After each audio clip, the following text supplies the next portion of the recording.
कथा सुनकर श्री राम हाथ जोड़कर अगस्त्य मुनि से बोले, ऋषभ, निसंदेह वाली और रावण दोनों ही भारी बलवान थे, परंतु मेरा विचार है कि हनुमान उन दोनों से अधिक बलवान है। इनमें शूरवीरता, बल, धैर्य, नीति, सद्गुण सभी उनसे अधिक हैं। यदि मुझे ये न मिलते तो भला क्या जानकी का पता लग सकता था। मेरे समझ में यह नहीं आया कि जब वाली और सुग्रीव में झगड़ा हुआ तो इन्होंने अपने मित्र सुग्रीव की सहायता करके वाली को क्यों नहीं मार डाला। आप कृपा करके हनुमान जी के बारे में मुझे सब कुछ। रघुनाथ जी के वचन सुनकर महर्षि अगस्त्य बोले, हे रघुनंदन, आप ठीक कहते हैं।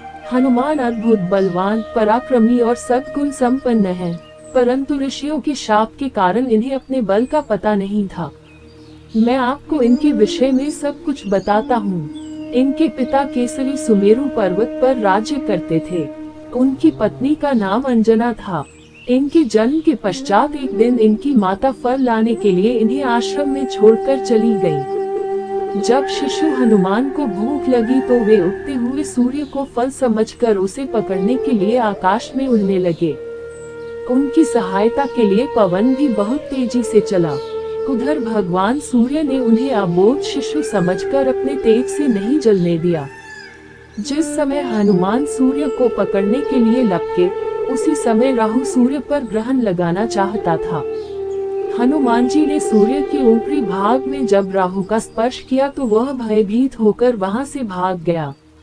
उसने इंद्र के पास जाकर शिकायत की कि देवराज, आपने मुझे अपनी क्षुधा शांत करने के साधन के रूप में सूर्य और चंद्र दिए थे। आज जब अमावस्या के दिन मैं सूर्य को ग्रस्त करने के लिए गया तो मैंने देखा कि एक दूसरा राहु सूर्य को पकड़ने जा रहा है। उद्धरण चिन्ह, उद्धरण चिन्ह। राहु की बात सुनकर इंद्र घबरा गए और राहु को साथ लेकर सूर्य की ओर चल पड़े। राहु को देखकर हनुमान जी सूर्य को छोड़कर राहु पर झपटे।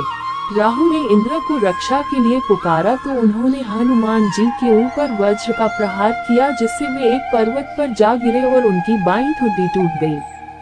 हनुमान की यह दशा देखकर वायुदेव को क्रोध आया। उन्होंने उसी क्षण अपनी गति रोक ली। इससे कोई भी प्राणी सांस न ले सका और सब पीड़ा से तड़पने लगे।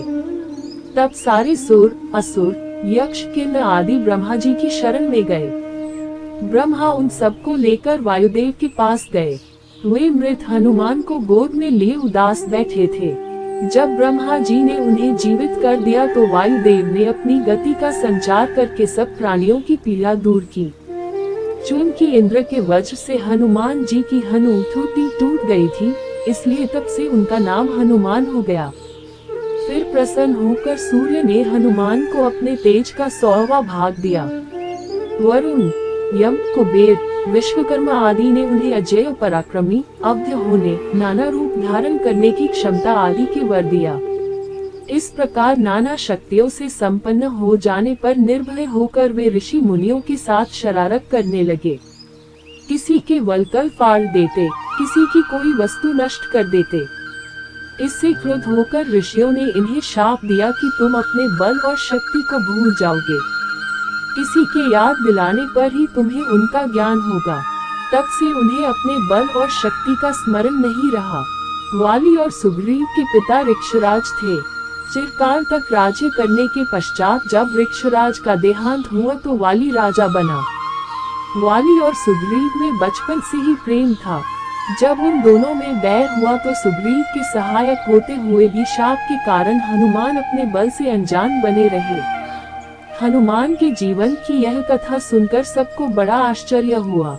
जब अगस्त्य तथा अन्य मुनि अयोध्या से विदा होकर जाने लगे तो श्री राम ने उनसे कहा, मेरी इच्छा है कि पुरवासी और देशवासियों को अपने अपने कार्यों में लगाकर मैं यज्ञों का अनुष्ठान करूं। आपसे प्रार्थना है कि आप सब उन यज्ञों में अवश्य पधार कर भाग लेने की कृपा करें। सब ऋषियों ने उसमें भाग लेने की अपनी स्वीकृति प्रदान की। फिर वे वहां से विदा होकर अपने अपने आश्रम को चले गए।